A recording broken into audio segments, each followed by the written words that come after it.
হঠাৎ করে আমার হাতে থাকা অ্যান্ড্রয়েড মুঠো ফোনটা নিয়ে নাড়াচাড়া করার সময় আমার স্ত্রীর অনুরোধে একটা সস্তার ভিডিও এডিটরের মাধ্যমে আমার অতীতের স্মৃতিকথা নিয়ে কিছু কথা লেখা বা বলার জন্য খুলে ফেলেছিলাম আমার চ্যানেল গদ্য পদ্য ও কিছু স্মৃতি। তখন আমি ছিলাম ভারতে নয়, ভারতের বাইরে, কানাডায়। কারোর কোনো সাহায্য না নিয়ে নিজের যেটুকু টেকনিক্যাল জ্ঞান বুদ্ধি ছিল তখন অবশিষ্ট, সেই ক্ষমতায় খুলেছিলাম এই চ্যানেল। আমি যা শিখেছিলাম 1999 সালে, গত শতাব্দীতে পিজিডিসিএর কোর্সে, তা সবটাই ছিল প্রোগ্রামিংয়ের পাঠ। এখন যদি আমাকে কেউ সি কিংবা C++ সম্পর্কে প্রশ্ন করেন, কিছুই বলতে পারবো না। আমি বিস্তৃতির গর্ভে চলে গেছে ওসব।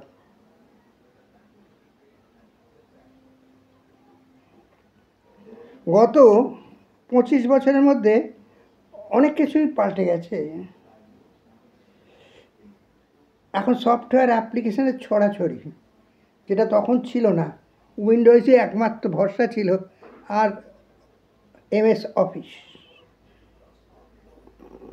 আরও যেটা বেশিরভাগই উইন্ডোজ, মানে বিল গেটের কোম্পানির ওপরই নির্ভর করতে হতো আমাদের। আর গুগল এত তো ছিলই না সেই সময়। গুগল বা আমাদের সময় তো আর ইউটিউব আর ফেসবুক কোনোটাই ছিল না এই ভারতে। যাই হোক,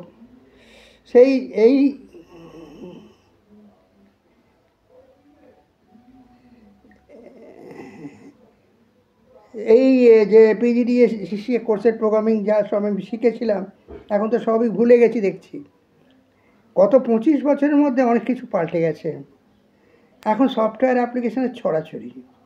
Y2K সমস্যা, যেটাকে মিলেনিয়ার বাগ বলা হতো, এখন সেটা দূরস্থ। তথ্য প্রযুক্তির পরিধি আজ শাখা প্রশাখা নিয়ে বিস্ফোরণের স্তরে পৌঁছে গেছে। আমি গদ্য পদ্য ও কিছু স্মৃতি, এত বড় ক্যানভাসে ইউটিউব চ্যানেলটা 2022 সালের 25শে ডিসেম্বর কানাডায় বসে খুলেছিলাম, মানে লঞ্চ করেছিলাম, যখন আমার বয়স 80-র কাছাকাছি। আর তখন জীবনটাও সংক্ষিপ্ত হয়ে গেছে অসুখে। 2-4টে প্রতিবেদন লেখার পরেই বিদেশে থাকাকালীন আমার একটা প্রতিবেদনের দৈর্ঘ্য 15 মিনিটের বেশি হয়ে যাওয়াতে ইউটিউব আমার ফোন নাম্বার দিতে বলেছিল, আর যেটা দিয়েছিলাম। কিন্তু ইন্ডিয়া গভর্নমেন্ট সেই ফোন নাম্বার এখান থেকে কনফার্ম করেনি। আমাদের ভারতের ফোন নাম্বার ইউটিউবও অ্যাপ্রুভ করেনি। ফলে কানাডায় থাকাকালীন বেশ কিছু লেখালেখি করলেও তার অনেক প্রতিবেদন ইউটিউবে আপলোড করলেও দেখা যায়নি বলে আমার মনে হয়, আমি দেখতে পাইনি। তাই আজ সময়ের ভেদাভেদ না করে প্রথম থেকেই নতুন করে সেই সময়কালের প্রতিটি প্রতিবেদন যতটা সম্ভব আপলোড করার চেষ্টা শুরু করেছি। বলছি আমার সময় সংক্ষিপ্ত। অন্যান্য সাম্প্রতিক প্রতিবেদনের সঙ্গেও আমি এগুলো আপলোড করব। আমি যা বুঝি ডিজিটাল ক্রিয়েটার বলতে, তা হলো বেটোফেনের সিম্ফনি সৃষ্টি করার মতন শিল্পকর্ম, যা সুষ্ঠুভাবে একজনের পক্ষে করা সম্ভব নয়, কিন্তু সেটা আমি দুঃসাহসিকভাবে করেছি। কন্টেন্ট ক্রিয়েটার থেকে সফটওয়্যার অ্যাপ্লিকেশনের ব্যবহার, যেটা করা আমার উচিত নয়, সব কিছুতে মাস্টার হওয়ার আমার কোনো ইচ্ছে না থাকলেও করতে হয়েছে।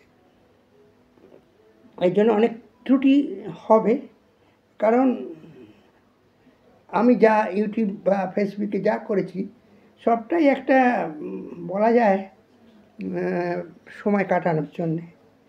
আর শরীর আমাকে পারমিট করেনি ডেস্কটপ ব্যবহার করার, সেটা আমার পায়ের জন্যে, আমার কোমরের ব্যথার জন্যে।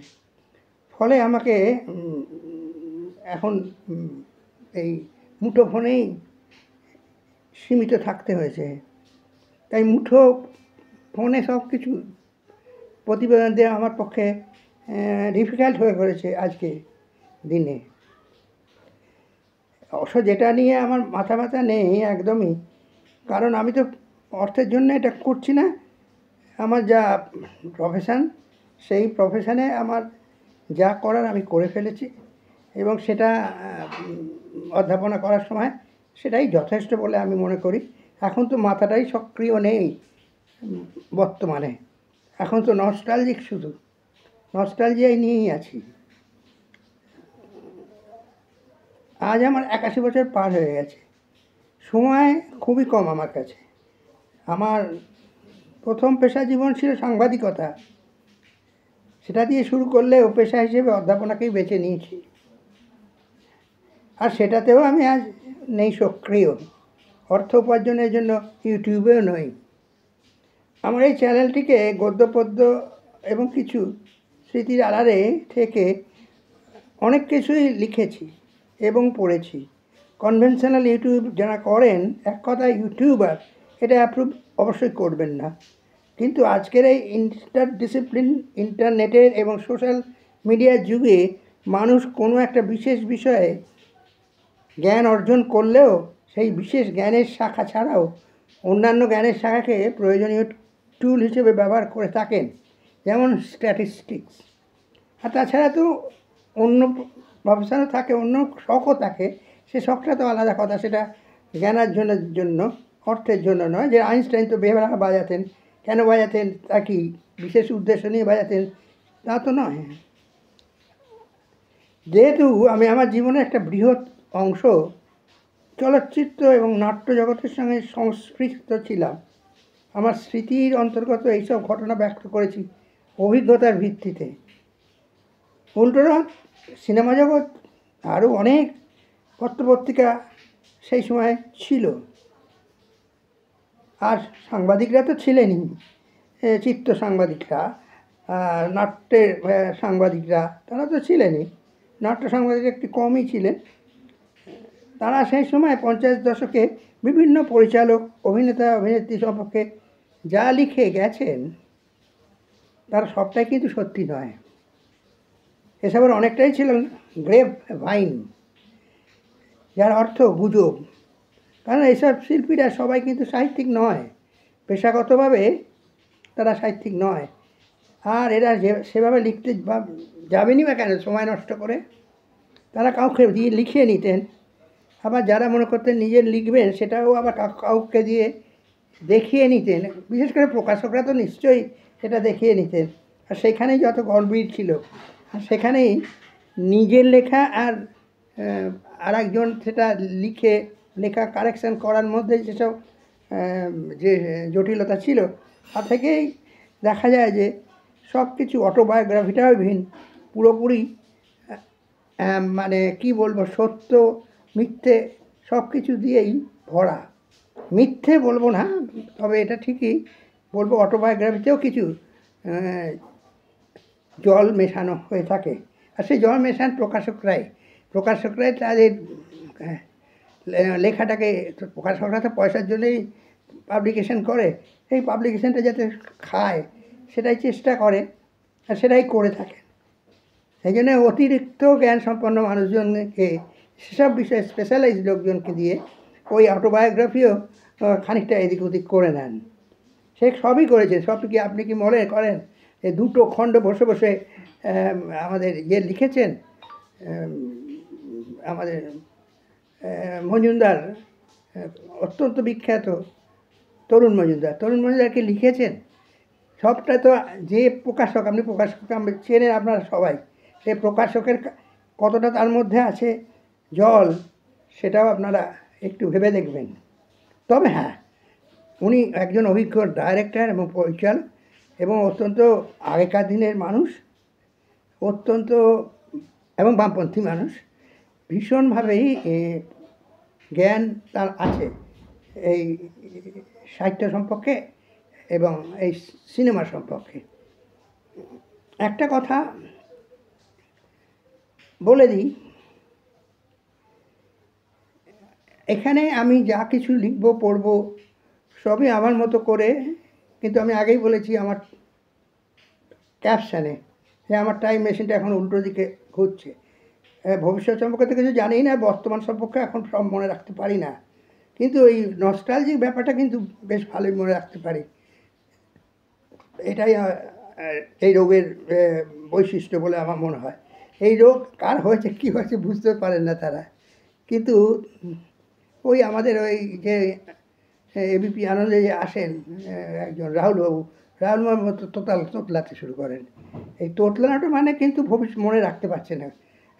এটা আরও বাড়বে, এগুলো এই অসুখটা হয় বয়সের সঙ্গে সঙ্গে বাড়ে।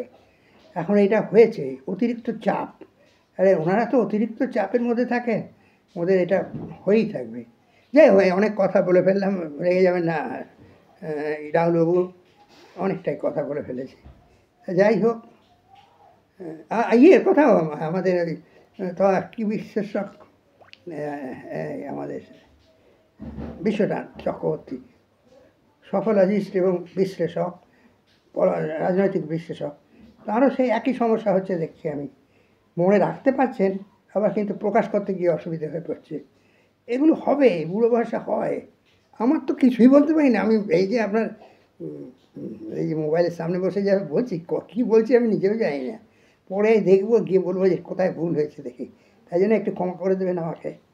একটা কথা, এরপরে আমি কিন্তু যেখানে যাব, যেসবের যাকে নিয়ে লিখতে যাব, তিনি আর কেউ নন, আমাদের মহানায়ক উত্তম কুমার। তার সঙ্গে যেমন অভিনয় করেছি আমি, কীভাবে সেই অভিজ্ঞতা নিয়ে আমি লিখব, আমার ব্যক্তিগত, আমি যাকে খুবই কাছে থেকে দেখেছি, আমার পাড়ার লোক, আমার দাদার বন্ধু, সব কিছুই বলবো। এই তো কাল পরশু থেকে একটু বলতে আরম্ভ করব। আর ওই আমার যা অসুবিধে, আমি তো ডেস্কটপ বসাতে পারি না, ডেস্কটপ থেকে, ফলে আমাকে দুটো মোবাইল নিয়ে দেখে দেখে করতে হচ্ছে। তাতে কিছু ত্রুটি থাকবেই, কারণ এই দুটো মোবাইল দিয়ে তো এরমভাবে করা যায় না। তবু তুলতে পারছি, কিছু ক্লিপ দেখাতে পারছি। ক্লিপ বলতে ওটা বলা যায় না, ওই কিছু দেখাতে পারছি, যেরকমভাবে ওই এবিপি আনন্দে বসে দাদা দিদিরা দেখায় এই প্রমাণগুলো, তখন সেইগুলো দেখায় আর কি, সেরকম আর কি সিনগুলো দেখারও, দেখতে পেলে ভালো চেষ্টা করব। তাহলে আজকে রাখলাম।